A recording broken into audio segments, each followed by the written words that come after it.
Look, by the end of this video, you're gonna know exactly which 5 ETFs to hold in your taxable brokerage account in 2026, and more importantly, why most people are unknowingly handing extra money to the IRS every single year by picking the wrong ones. And here's the part most people miss. It's not about finding the highest dividend yield. In fact, chasing yield in a taxable brokerage could cost you more than you're earning. We're going to talk about that because nobody else seems to want to. In this video, we're covering the one massive tax mistake people make in taxable accounts, the 5 ETF categories you actually need, the exact percentage breakdown by age and risk tolerance, and which popular ETFs you should never touch in a taxable account, even though they look incredible on the surface. My name's Finn, and I spend way too much time thinking about how ordinary people build real wealth. If you're someone who's already maxing out your 401k or your Roth IRA, and you're trying to figure out what to do with money beyond that, or maybe you just want access to your investments before age 59 and a half, make sure you hit that subscribe button and give this video a thumbs up if it helps you out. All right, let's get into it. Here's the thing that nobody really explains properly when it comes to taxable brokerage accounts. They are fundamentally different from your retirement accounts, and if you treat them the same way, you're going to get a tax bill that makes you feel genuinely sick. In a Roth IRA, your money grows completely tax-free. You pull it out in retirement, zero taxes. A 401k is tax-deferred, so you pay taxes later, but you still get to grow it untouched for decades. The taxable brokerage, everything that comes out of it, dividends, capital gains, all of it gets taxed.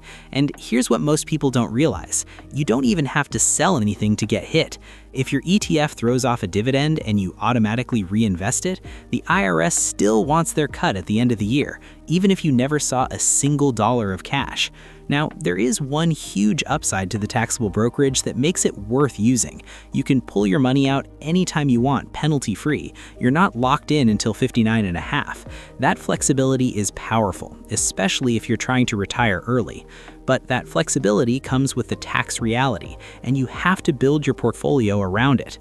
The biggest mistake I see? People loading up their taxable brokerage with high-yield dividend ETFs that produce non-qualified dividends. This sounds like alphabet soup right now, but stay with me because this is where it gets really interesting. The dividend tax trap. Not all dividends are taxed the same. There are 2 types, qualified and non-qualified, and the difference is enormous. A qualified dividend gets taxed at the long-term capital gains rate. Depending on your income, that might be 0%, 15%, or 20%.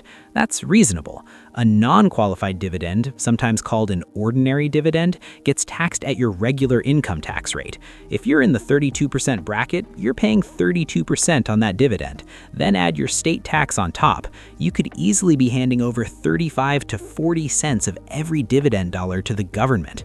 Now, you might be thinking, okay, Finn, but what about JEPQ, the JP Morgan Nasdaq Equity Premium Income ETF? It yields almost 10% per year. That sounds incredible. Here's the problem. The distributions from JEPQ are primarily taxed as ordinary income, not qualified dividends. That means if you're a high earner holding JEPQ in your taxable brokerage, you could be paying your top marginal rate on nearly every dollar it throws off. That ETF is great, but it belongs in your IRA or 401k, not your taxable account. In a retirement account, that 10% yield is a beast. In a taxable account, you're working to pay taxes. Same goes for bond ETFs.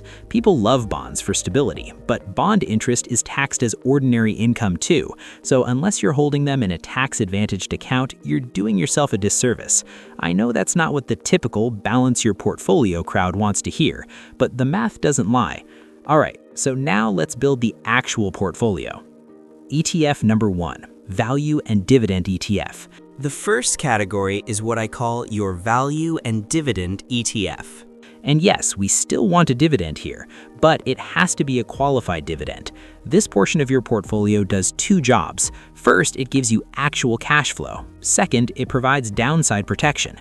The companies in these ETFs tend to be boring, recession-proof, low-volatility businesses. Think utilities, consumer staples, established financials. When the market panics, these things hold up. Here's where it gets powerful though, the dividend snowball. Let's say you put $10,000 into an ETF with a 3% dividend yield. That's $300 in dividends your first year. If the share price is $50, you just bought 6 extra shares.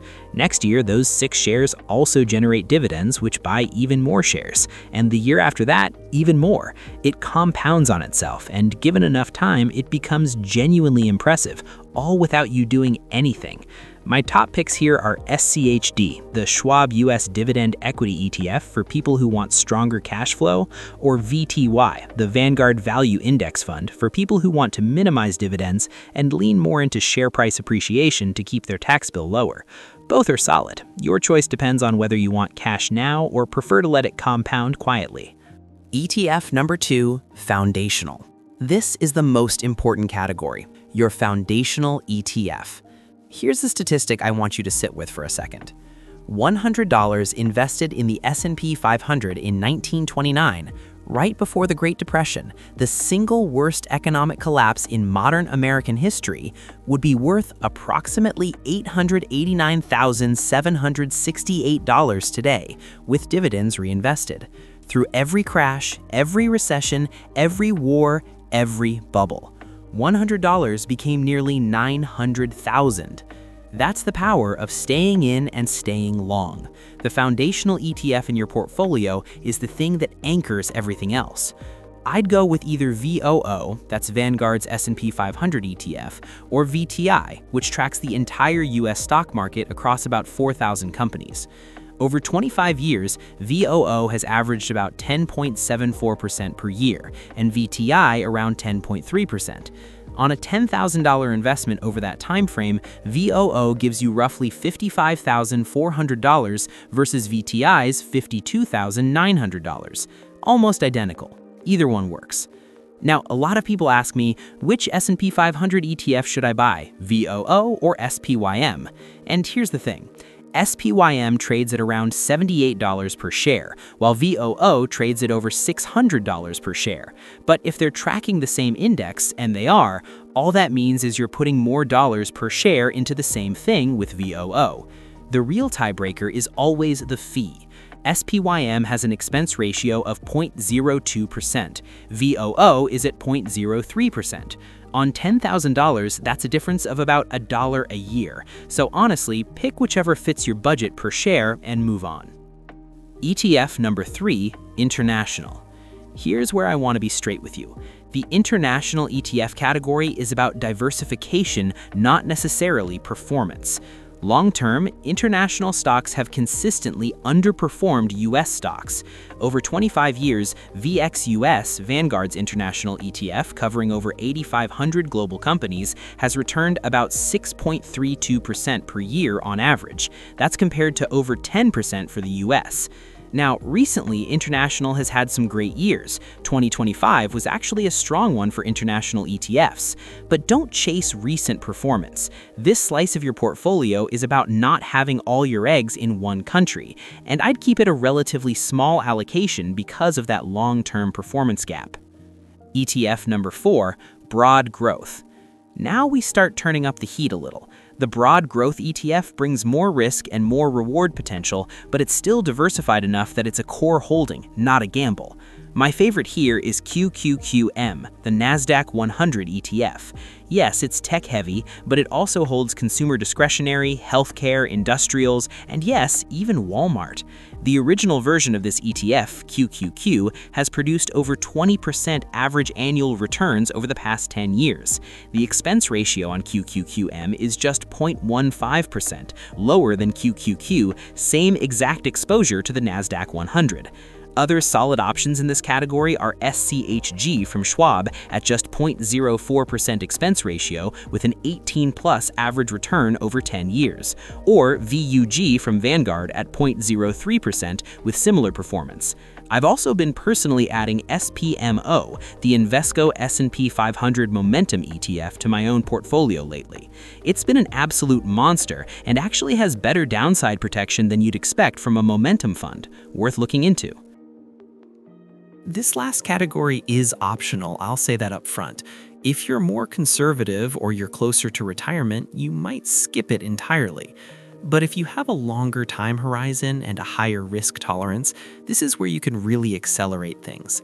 Aggressive growth ETFs are sector-specific. We're talking semiconductors, pure tech, Bitcoin, precious metals mining, very concentrated bets on specific industries. SMH, the semiconductor ETF, has averaged over 33% per year over 10 years. That's extraordinary. But if semiconductors hit a wall, supply chain issues, geopolitical disruption, anything, that thing can drop 50% in a hurry. Eyes open. My personal favorite in this space is VGT, the Vanguard Information Technology ETF. It holds over 300 technology companies across semiconductors, software, hardware, and communications. It has a 10-year average of over 23% annually and has returned nearly 14% per year since inception over 20 years ago. That kind of consistency in an aggressive category is rare. That's why I like it. Okay, so here's how I'd actually put this together for 3 different types of people. If you're 30 or younger with high risk tolerance and you're trying to build wealth and maybe retire early, I'd go 25% SCHD, 30% VOO, 5% VXUS, 25% QQQM, and 15% VGT. Heavy growth, some protection, small international exposure. If you're in your 40s or 50s with moderate risk tolerance and you're in your peak earning years, taxes matter more now, so we shift. I'd go 33% VTV, lower dividend, less taxable income, 25% VOO, 10% VXUS, 22% SCHG for broad growth, and 10% VGT for aggressive growth. If you're near or in retirement and safety and cash flow are the priority, 50% SCHD, 20% VOO, 15% VXUS for diversification, 15% VUG for measured growth, and nothing in the aggressive category. Protect what you've built. These assume you already have a retirement account working in the background and a solid emergency fund. The brokerage is the extra bucket. Build it accordingly. Look, here's the bottom line. A taxable brokerage is a powerful tool, but only if you respect the tax rules that come with it. Pick the wrong dividend ETFs, and you hand extra money to the IRS every single year for no reason. Pick the right ones, allocate correctly for your age and risk tolerance, and let the compound snowball roll. 5 categories: value/dividend, foundational, international, broad growth, and if it fits you, aggressive growth. That framework will serve you for decades. If this video helped, hit that thumbs up. It genuinely helps more people find this content. Subscribe if you want more of this, and I'll see you in the next one. Keep it simple.